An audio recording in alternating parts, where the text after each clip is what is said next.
স্কুলের হৃদয় বিদারক ঘটনা শুধুমাত্র একটি প্লেন দুর্ঘটনা নয়, এটি ছিল একটি নির্মম বাস্তবতা, যেখানে আগুনে পুড়ে ছাই হয়ে গিয়েছিল গত শিশুর স্বপ্ন। কেঁদেছে পুরো দেশ, হয়ে গিয়েছিল গত শিশু। কিন্তু এখন আমাদের থেমে থাকলে চলবে না। এই ভয়াবহতার মাঝেও যারা বেঁচে আছে তাদের মনকে আগলে রাখাই এখন আমাদের সবচেয়ে বড় দায়িত্ব। চলুন জেনে আসি কিভাবে তাদের পাশে থাকতে পারি। তৎক্ষণাৎ মানসিক সহায়তা দিন।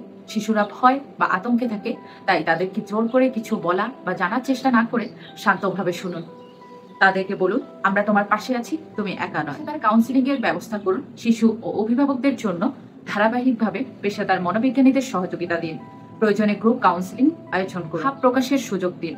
সব শিশু মুখে বলতে পারে না, তাদের আঁকাআঁকি, গল্প লেখা বা খেলাধুলার মাধ্যমে মনের ভাব প্রকাশ করার উৎসাহ দিন। পিটিএসডি বা মানসিক আঘাত লক্ষ্য করুন। দুঃস্বপ্ন, চুপচাপ থাকা, আতঙ্ক দেখা দিলে অবহেলা নয়, দ্রুত মানসিক স্বাস্থ্য বিশেষজ্ঞদের সহায়তা নিন। পরিবার ও শিক্ষকের ভূমিকাও গুরুত্বপূর্ণ। শিশুকে প্রশ্ন করলে রাগ নয়, বরং ভালোবাসা ও ধৈর্য দেখান। ধীরে ধীরে স্বাভাবিক রুটিনে ফিরিয়ে আনার চেষ্টা করুন, কিন্তু জোর করে নয়। এই মুহূর্তে সবচেয়ে বড় কাজ শিশুদের মন রক্ষা করা। তারা যেন বুঝতে পারে তারা একা নয়। আমাদের ভালোবাসা, সহানুভূতি আর সম্মিলিত প্রচেষ্টাই পারে এই যন্ত্রণার মাঝে নতুন আশার আলো জ্বালাতে। একসাথে থাকলে আমরা পারবই।